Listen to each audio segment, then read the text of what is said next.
Today, we play Alan Wake.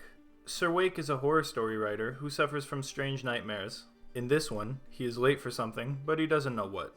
While driving too fast, he goes into a dark tunnel, and as he comes out, he hits a hitchhiker. Studies have shown that 95% of hitchhikers are actually serial killers. Therefore, Alan has just prevented multiple mass murders with a single gesture. What a hero. The body then disappears into thin air, meaning the city is not safe anymore. I blame that one on Alan. We run away and see the hiker in the distance. He proceeds to teleport right next to us, and this makes me uncomfortable because I don't like when people, or strange shadow figures, I don't discriminate, are in my personal space. Alan then tells us that I realized that the hitchhiker was a character from the story I've been working on. And now everything makes sense. Just kidding, I'm still quite confused. We run across a bridge and we see a kind stranger who's willing to help us. Our friend quickly gets cornered by the shadow figure though, and he asks him very politely if he could not attack him. The shadow man refuses and brutally murders him. Seems like overkill, but you do you, king. I kill some bad guys and keep running towards the lighthouse.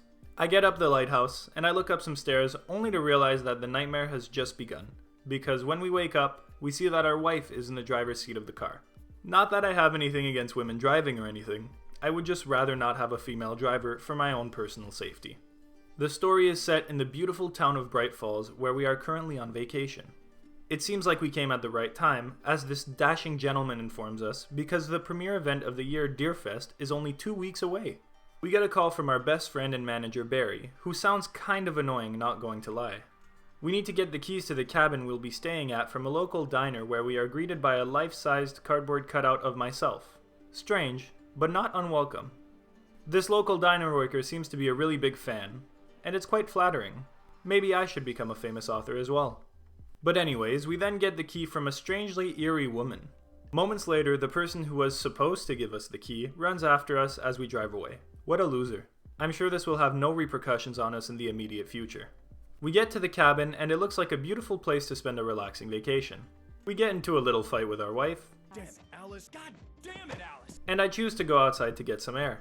I then hear my wife screaming my name for dear life. She could be in danger, or this could be the beginning of an intense lovemaking session. Either way, we should go find out. It seems my wife has fallen off the balcony and into the lake. How clumsy of her. Since I am a level 10 swimmer, I jump in to save her. I fail miserably, however, and I wake up in a crashed car. I do not mind this, as this is definitely one of my top 5 places to wake up. I see some pages flying everywhere, and it turns out they are from a manuscript that Alan has no recollection of writing because short-term memory loss. The manuscript states that the hero gets attacked by an axe murderer in the woods at night. I proceed to get attacked by an axe murderer in the woods at night. Being that this is in my bottom 5 places to be, I try to escape. Naturally, I fall to my death. To recover my self-esteem after my death, I manage a cool double dodge. This is one of the better moments of my life. I then proceed to die almost immediately. I pick up a flare gun and immediately shoot it in the air to alert the bad guys that I am here and that I am not scared. It is important to show them who the alpha is. I find a cabin that has a radio inside it. I turn it on and hear the host of the radio show talk about how nice of a night it is. I find it quite rude of him to say that, as I am not having a great night and he doesn't need to rub it in my face. I try to turn on a generator, but I get rudely pushed. I say, hey guys, can you please stop, that's not nice, but I figure I have to stand up for myself, so I shoot them in the face with a shotgun. Only in America will you find an emergency toolbox that has a gun and bullets inside. After a quick death, I find a page of the manuscript that says that I'll find a gas station with a TV inside that is showing a recording of me. I proceed to find a gas station with a TV inside that is showing a recording of me. I don't believe this. A female police officer comes to the gas station, and I must say, she is quite cute. I tell her my wife is missing, and we were staying at the cabin on the lake. She says that there is no cabin on the lake. I find it quite insulting of her to say this. I'm a world-famous author, and this person does not believe me? It's in moments like this where I never mind it's not there. Cut to 3 years ago for some reason, I am in my New York City apartment, and I see my wife hanging up some photos of me in the office. I'm glad she finally sees the full extent of my beauty and wants to put it on full display. Cut to Alan finally getting some well-deserved action, we find out that this entire New York part of the story was completely useless. Back to beautiful Bright Falls, a strange man is flashing a light directly into my eye only inches from my face. I don't understand why this is happening, as I have not given my consent. Once I get away from that creep, I find the sheriff who tells me she has charged my phone. This is good, as I have a crippling social media addiction. Whilst looking at the newest and best NPC TikTok streams, I mean making business deals, I receive a phone call. On the phone is a man telling me that he has my wife. This is good, as I cannot find her. The man tells me to meet him at a place called Lover's Peak if I want to get my wife back. Although this is quite an aggressive way to ask me on a date, it proves that I still got it, and it boosts my self-esteem. As I leave, I confront the doctor and punch him in the face for what he did to me earlier. Just as I do that, our best friend / manager Barry shows up. I find his presence comforting as he is thick and voluptuous, just like a big pillow.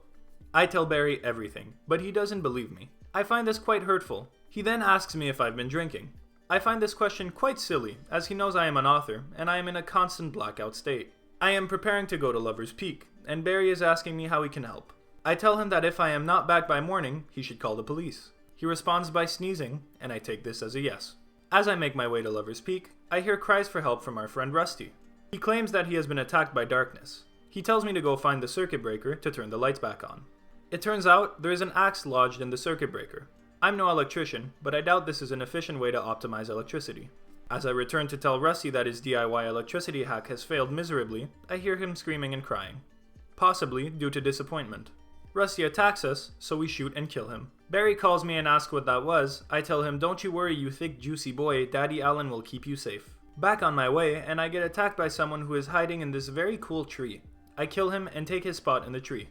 I don't think his friends take too kindly to this, as they kill me again and again and again. But because I am the alpha in this scenario, I am then able to run away from them as fast as I can.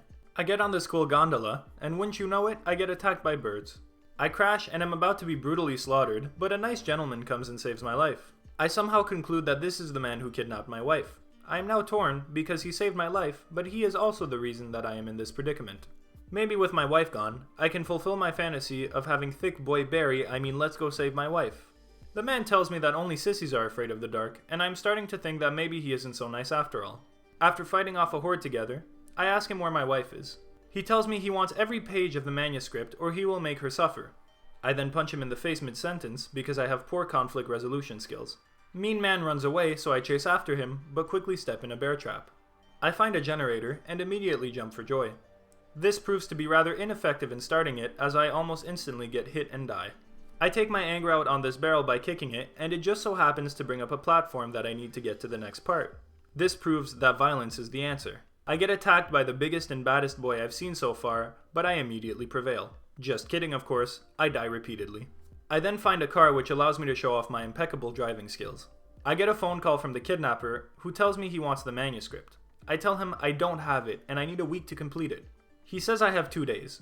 Some people just don't understand you can't rush perfection. We get to the cabin, and our mission is now to save Barry from the birds, which I find quite funny. After showing the birds who's boss, I get to Barry and he apologizes for thinking I was crazy. No problem, big boy, we are back to being BFFs. A short while later, Barry gets a call from Rose, our big fan from the diner, who claims to have found our manuscript pages. However, she forgets to mention that she was being controlled by a strange lady, the same lady that gave us the keys to the cabin in the beginning. This would have been good to know over the phone, but I digress. Thank you for watching. This is the first of 2, maybe 3 videos that I'm going to be making on Alan Wake. It's a good game so far, and that's about it. Peace.